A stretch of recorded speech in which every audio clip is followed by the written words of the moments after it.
ہوتا یہ ہے میرے عزیزوں، جو چیزیں ہماری عزیز ہیں، جو محبوب ہیں، اس کو ہم قربان کرنا نہیں چاہتے جلدی۔ ایک دانشور نے کہا تھا، پھلوں کی دکان پر ایک فقیر آیا اور پھل بہت سارے رکھے ہوئے تھے۔ ایک بوڑھا فقیر، اس کو آم کھانے کی خواہش پیدا ہوئی۔ اس نے دکان والے سے کہا کہ مجھے اللہ کے نام پر کچھ دے دو۔ ظاہر سی بات ہے، جو چھٹے ہوئے آم تھے، جو نکالے ہوئے تھے، جن کے اندر سڑن پیدا ہو چکی تھی، وہ سائڈ کیا گیا تھا، اس میں سے نکال کر کے اس نے دے دیا فقیر کو۔ عام طور پر یہی ہوتا ہے، دینے کے لیے جو نکالا جاتا ہے وہ الگ ہوتا ہے۔ وہ لیا، تھوڑی دیر کے بعد اس کے پاس 10 درہم تھے۔ وہ فقیر آیا اور کہا 10 درہم ہے، اس کے مجھے آم چاہیے، یہ پیسوں کے اچھے آم دو۔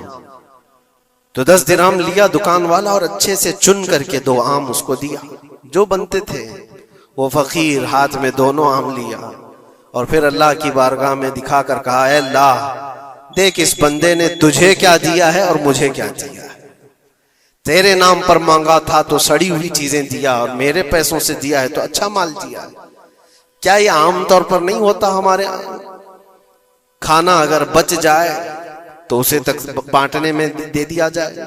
اس وقت مدرسے کے بچے یاد آتے ہیں، ولیمے میں، شادی میں، منگنی کی رسم میں کھانا دیگوں بنایا جاتا ہے اور بچ جائے تو سوچتے ہیں کسی مدرسے میں غریب طلبہ کو دے دیا جائے، یا فقیروں اور مسکینوں کو کھرچن دینے کے لیے ہم کھڑے رہتے ہیں کہ بچ گیا ہے، خراب ہو جائے گا، اس سے اچھا ہے کہ غریب لوگ کھا لیں گے۔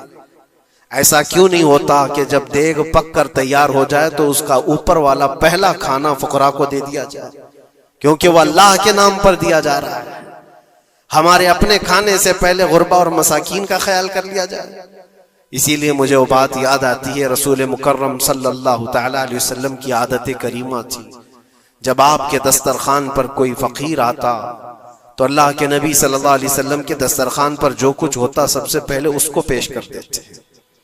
حضور پاک صلی اللہ علیہ وسلم رمضان کے مہینے میں دسترخوان پر بیٹھے ہوئے ہیں، ایک مسافر آیا بڑی دور سے، وہ حضور کو ملنے کے لیے آیا تھا۔ حضور پاک صلی اللہ علیہ وسلم اصحاب صفہ کے ساتھ، جو 70 صحابہ، غریب صحابہ حضور کے در پر پلتے تھے، ان کے ساتھ افطاری کر رہے تھے، اور ایک مسافر آیا، اس کو بلایا گیا، آ جاؤ دسترخوان پہ۔ 70 لوگوں کے بیچ میں دودھ کا ایک پیالہ تھا بس افطاری کے لیے، اور وہ جو مسافر آیا اس کو بٹھایا گیا، بڑا بھوکا تھا، اس سے کہا گیا لو آپ تناول کرو، آپ دودھ پی لو۔ اس نے اٹھایا، کسی کا خیال ہی نہیں کیا، پورا دودھ پی گیا۔ اللہ کے نبی صلی اللہ علیہ وسلم نے مسکرا کر کہا، اللہ تیرا بھلا کرے، آتا ہے فقیروں پہ انہیں پیار کچھ ایسا، خود بھیک دیں اور خود کہیں منگتے کا بھلا ہو۔ ہماری پسندیدہ چیز اگر کوئی اٹھا لے تو پھر ہم آگ بگولا ہو جائیں۔ خاص طور پر اگر یہ آزمانا ہو تو رمضان میں افطار کے موقع پر دیکھیں، اپنے دسترخوان پر سے ہمارے سامنے کی چیز کوئی اور اٹھانے لگ جائے تو پارا چڑھ جاتا ہے، غصہ آنے لگتا ہے، ہم نہیں دینا چاہتے، وہ سارا اپنا جمع کر کے رکھا ہوا ہوتا ہے۔ یہی وہ امتحان ہے جو قرآن میں اللہ فرماتا ہے، اپنی پسندیدہ چیز جب تک تم اللہ کی بارگاہ میں نہیں قربان کرو گے اس کامیابی کو نہیں پہنچ سکتے۔ ہمارا دل چھوٹا ہے، اسی وقت اندازہ ہو جانا چاہیے کہ میرے دل میں وسعت کتنی ہے، کشادگی کتنی ہے۔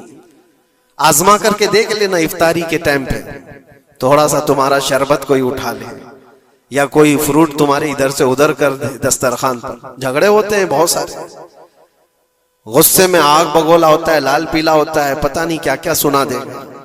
دن بھر کا صبر کیا ہوا آدمی وہ افطاری پر موجود چھوٹے سے ٹکڑے فروٹ کے اپنے دوسرے بھوکے بھائی کو دینا نہیں چاہتا، لیکن یہی چیز میں آپ کو بتاتا ہوں، کھا کر کے جب شکم سیر ہو جائے، پیٹ بھر جائے، مسجدوں میں افطار کے بعد ہم نے دیکھا ہے ڈھیروں فروٹ کے ٹکڑے پڑے ہوئے رہتے ہیں، اب اس کی طرف کوئی دیکھتا بھی نہیں، پیٹ بھر چکا ہے، وہی فروٹ ہے، وہی شربت ہے، وہی سب کچھ ہے، لیکن وہ گرا ہوا ہے، پڑا ہوا ہے، کہیں تو گٹروں اور نالیوں میں پھینک دیا جاتا ہے، یا اگر کوئی کھانے والا نہ ہو تو پھر رمضان میں مانگنے والے یا فقیروں کو ڈھونڈا جاتا ہے۔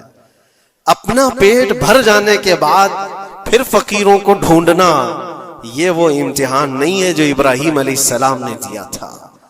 ہاں، اللہ کے نبی صلی اللہ تعالی علیہ وسلم کے جو اخلاق تھے وہ صحابہ میں بھی تھے۔ صحابہ کرام رضوان اللہ تعالی علیہ مجمعین کی وہ باتیں میں آپ کو بتاؤں۔ حضور پاک صلی اللہ علیہ وسلم کی بارگاہ میں ایک مہمان آتا ہے رات کے وقت، اور حضور صلی اللہ علیہ وسلم اپنے صحابہ میں فرماتے ہیں، ہے کوئی جو میرے مہمان کی مہمان نوازی کرے، اللہ اسے جنت سے کھانا کھلائے۔ صحابہ تو ظاہر سی بات ہے ہر نیکی کو بڑھ چڑھ کر کے لیتے تھے۔ ایک صحابی تھے حضرت طلحہ رضی اللہ تعالیٰ عنہ، انہوں نے کچھ دیکھا ہی نہیں گھر میں ہے کہ نہیں ہے، فوراً کہا یا رسول اللہ اس مہمان کو میں لے جاتا ہوں۔ حضور پاک صلی اللہ علیہ وسلم سے درخواست کی اور لے کر کے گھر آ گئے۔ پتا چلا بیوی کو نے کہا پہلے تو ہمارا خود کا ہی کھانا نہیں ہے، آپ مہمان بھی لے آئے۔ صحابی رسول نے اپنی بیگم سے پوچھا کتنا ہے؟ کہا ایک آدمی صرف کھا سکتا ہے۔ اور گھر میں کتنے لوگ ہیں؟ شوہر، بیوی اور ایک چھوٹا بیٹا۔ اب ایک مہمان آیا ہوا ہے۔ صحابی رسول نے اپنی اس فکر کا اظہار کیا بیگم سے کہ اب کیا ہوگا، ایک آدمی کھا سکتا ہے اور 4 لوگ یہاں موجود ہیں۔ اللہ اکبر، وہ خواتین بھی حضور کے زمانے کی کیسی تھی۔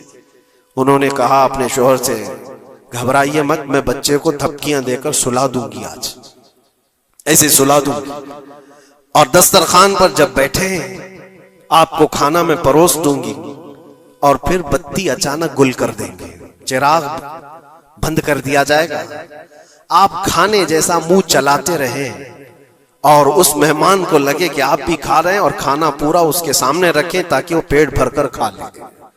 ایک آدمی کے کھانے کے لیے یہ ہیلا کیا جا رہا ہے، خود بھی بھوکے ہیں۔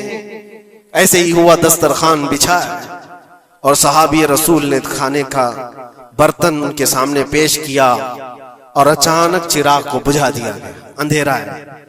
انہوں نے افسوس کا اظہار کیا، کہا اتفاق ہے چراغ گل ہو گیا، آپ کھا لیجئے، ہم بھی کھا رہے ہیں۔ اور سارا کھانا اس مہمان کے سامنے رکھا۔ مہمان کو یہ لگتا رہا کہ یہ لوگ بھی کھا رہے ہیں، اور پورا کھانا وہ پیٹ بھر کر کھا لیا، شکم سیر ہو گیا۔